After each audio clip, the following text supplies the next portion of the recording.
sehat dan selamat. Sehat semuanya kan? Alhamdulillah. Ini mohon maaf nih ya, ini para sahabat sekalian, kalau disuruh ibadah, apakah sholat atau ngaji begini, mohon kiranya jangan sampai ada yang ngeremehin. Betul gak? Ngapain ngaji repot-repot amat, mending santai, mending happy-happyan, ngobrol sana sini. Jangan gitu. Nanti kalau Allah subhanahu wa ta'ala kasih kita cobaan, baru kita KO. Saya punya sahabat, seorang ustadz, seorang kiai, belajar 8 tahun di Madinah, 2 tahun di Hadramaut. Alim, masih muda. Sekarang dicoba oleh Allah kena sakit gagal ginjal. Tiap pekan harus 2 kali cuci darah. Kalau sudah begitu, beliau alhamdulillah selama ini yang dilakukan ibadah dan dakwah, dan walaupun sakit tetap dakwah jalan terus sampai cita-citanya mati ketika sedang berdakwah. Nah, kalau kemudian kita yang selama ini kalau diajak ibadah pada ogah, ya diajak ngaji malah ngece, kemudian oleh Allah dikasih penyakit kayak begitu, mau apa coba? Mending pilih mana? Ngaji sehat atau ndak ngaji kena sakit, pilih mana? Sehat. Ya kan, takut kan? Saya baru dengar kabar lagi. Pas saya lagi di Mekah, saya di SMS suruh buat takziah, ada jamaah yang meninggal dunia. Waduh. Kemarin saya baru ketemu keluarganya. Kenapa? Secara lahiriahnya beliau sakit apa? Ternyata apa? Jantungnya bocor. Jantung bocor, bayangkan tuh. Kalau kita di dunia ini udah dikasih oleh Allah cobaan seperti itu, mau apa coba? Nah, kita sekarang jantungnya rapet, betul enggak? Ginjalnya sehat, walaupun makan jengkol tiap hari, lancar-lancar aja. Terus kita sekarang diajak ibadah pada ogah, nantang Gusti Allah apa piye? Karena afiat itu yang disebut oleh Imam Ibnu Katsir hasanah fid dunya, yang pertama itu afiat, sehat, selamat. Sehat badannya, selamat di rumah, selamat di jalan, selamat di pasar, selamat di mana saja, selamat. Alhamdulillah. Makanya LKC didirikan kan untuk membantu orang-orang yang susah mendapatkan afiat itu.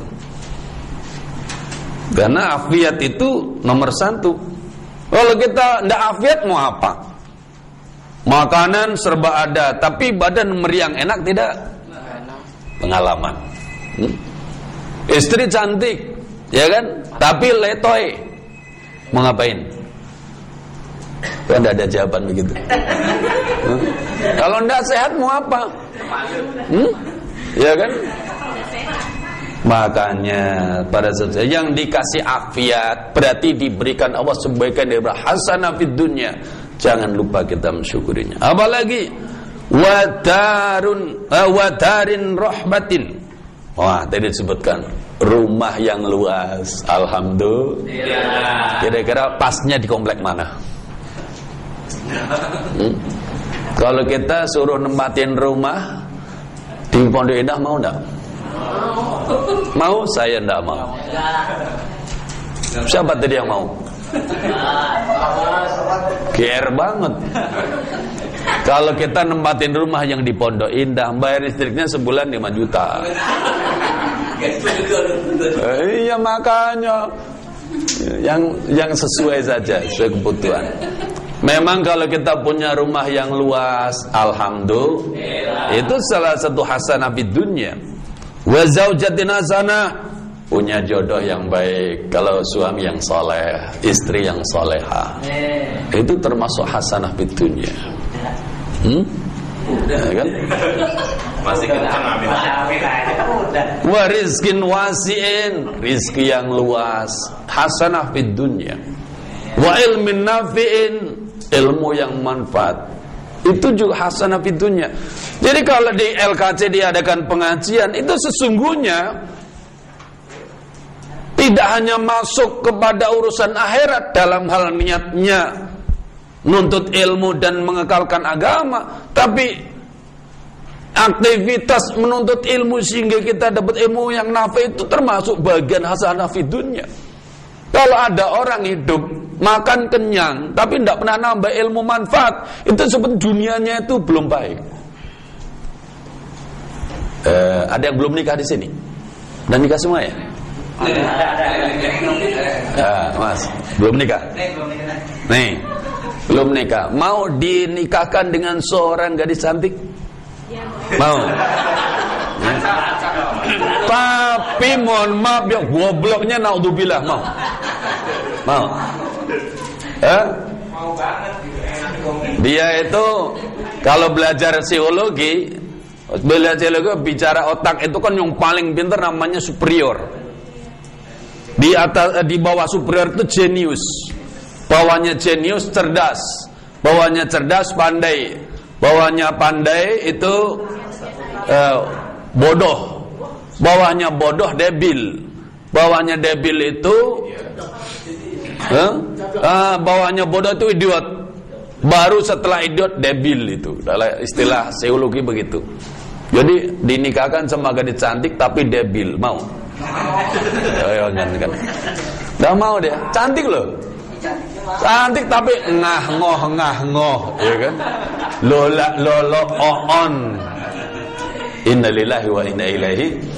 Makanya dapat ilmu nafi itu termasuk hasanah fid dunya. Makanya kalau ada karyawan diajak ngaji males, itu saya heran tuh mau dapat kebaikan dunia atau tidak sebelum kebaikan akhirat gitu loh. Ternyata Imam Ibnu Katsir memasukkan ilmu nafi itu masuk hasanah fid dunya. Nah, kalau nanti ilmu diamalkan akan jadi hasanah fil akhirat gitu. Tapi dapat ilmu nafi itu sendiri sudah masuk bagian daripada hasanah fid dunya. Maka kalau ada orang tidak dapat ilmu nafi, dunia saja dia sudah sial gitu. Wa amalin sholihin, dan amal soleh, mendapatkan amal soleh kata Ibnu Katsir itu juga termasuk hasanah fid dunya. Ada orang ya hidupnya masya Allah bisa sholat 5 waktu berjamaah, itu hasanah fid dunya itu. Jadi dia tiap waktu bisa sholat, itu hasanah fid dunya. Pahalanya nanti jadi hasanah fil akhirah. Tapi aktivitas dia bisa amal soleh, bisa ngaji pada jadwal-jadwalnya, bisa bersedekah, bisa puasa, itu semua aktivitas amal soleh itu masuk kategori hasanah fid dunya. Nah, kalau ikhlas ada pahala, nanti jadi hasanah fil akhirat. Tapi kita nih di LKC bisa ngumpul begini, kompak semuanya, ini termasuk hasanah fid dunya. Sebab kalau misalnya ngumpul aja ndak bisa, itu berarti dunia kita pun udah centang perenang. Kita ingin tidak bahwa di satu kantor macam LKC ini semuanya kompak, mau tidak? Mau kompak. Dari pimpinan sampai staf yang paling bawah kompak, mau tidak? Gimana caranya biar kompak? Kita itu hanya bisa kompak kalau gelombang ruh kita itu sama. Kalau hadis Nabi menyatakan innal arwaha al arwahu junudun mujannadah. Fama ta'arafa minha italafa wa ma tanakara italafa. Ruh-ruh manusia itu seperti bala-bala tentara yang dibariskan. Yang saling kenal berhimpun, yang tidak saling kenal berselisih. Itulah. Makanya kenapa ada orang ketemu langsung akur, berarti ruhnya satu gelombang, satu frekuensi. Udah lama sekali, udah di LKC udah bertahun-tahun tidak pernah akur. Ada yang begitu? Jangan disebut namanya, jangan disebut namanya. Itu menunjukkan bahwa ruh dia itu beda gelombangnya. Bagaimana supaya ruh yang beda itu bisa takrib ya, bisa saling mendekati bahkan suatu saat sama? Ngaji, tidak ada jalan lain. Ngaji, sama-sama ngaji Qur'annya, sama-sama ngaji hadisnya, sama-sama ngaji kitabnya. Nanti dari kesamaan pemahaman itu ruhnya akan disamakan frekuensinya. Itulah makanya saudara-saudara kita yang aktif di pergerakan Islam, yang mereka itu melakukan liqa, yang mereka melakukan halaqah, mengkaji kitab yang sama, memahami satu ideologi yang sama, akhirnya mereka dipersatukan, mereka dipersaudarakan, bahkan melebihi saudara kandung itu sendiri. Bahkan negara sudah tidak bisa menyekat-nyekat lagi. Orang yang sudah mengkaji satu paham khusus dalam Islam, di mana paham itu dipahami dan diyakini kebenarannya, manfaat dunia akhirat, maka orang Indonesia ketemu orang Amerika jadi saudara, ketemu orang Australia jadi saudara, bahkan ketemu orang Timur Tengah saudara, Australia saudara. Nah, ini amal soleh termasuk kategori hasanah fid dunya. Jadi kalau ada orang hidup di dunia tidak pernah bisa amal soleh, dunia saja belum baik, belum baik. Ya, kasihan itu orang-orang gaya begitu. Di kampungnya ada masjid, tidak pernah jamaah. Di kampungnya ada masjid, tidak pernah hadir. Di kampungnya ada santunya tembiatu, tidak pernah ikut andil. Walaupun dia rumah megah, mobil mewah, uang berlimpah, hasanah fitunya pun dia belum dapat. Karena hasanah fitunya termasuk di dalamnya ketika di dunianya dia bisa beramal soleh. Wa markabin hayyinin, dan kendaraan yang nyaman.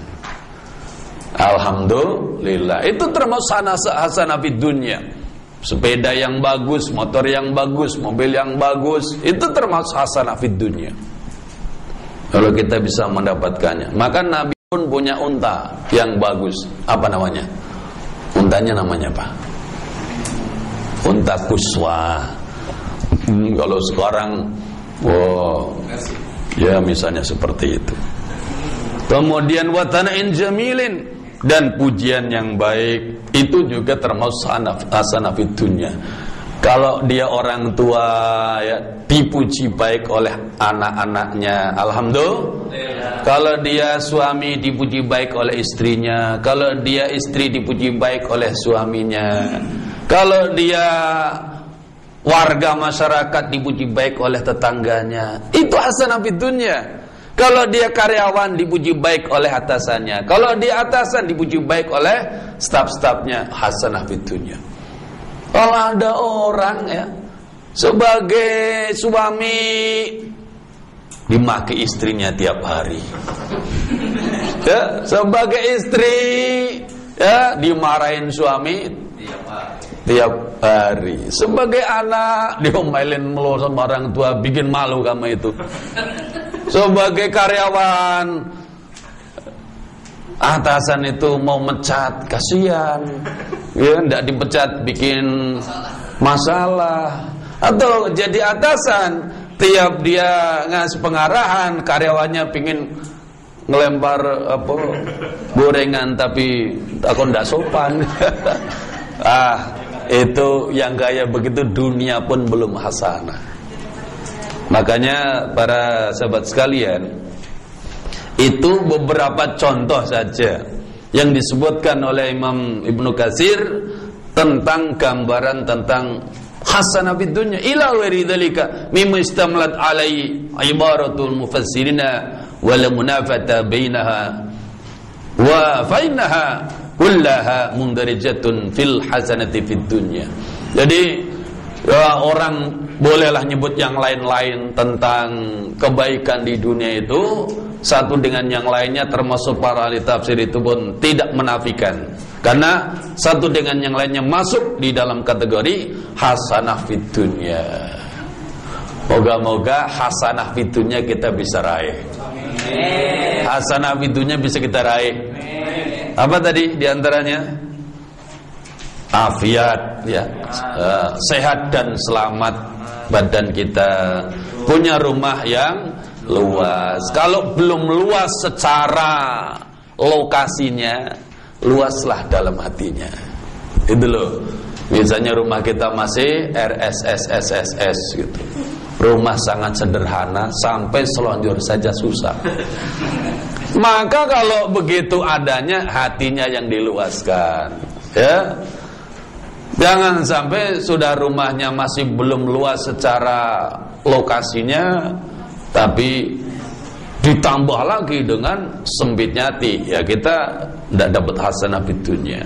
Kemudian punya jodoh yang baik, suami yang soleh, istri yang solehah, syukur-syukur ganteng, cantik, bahir batin.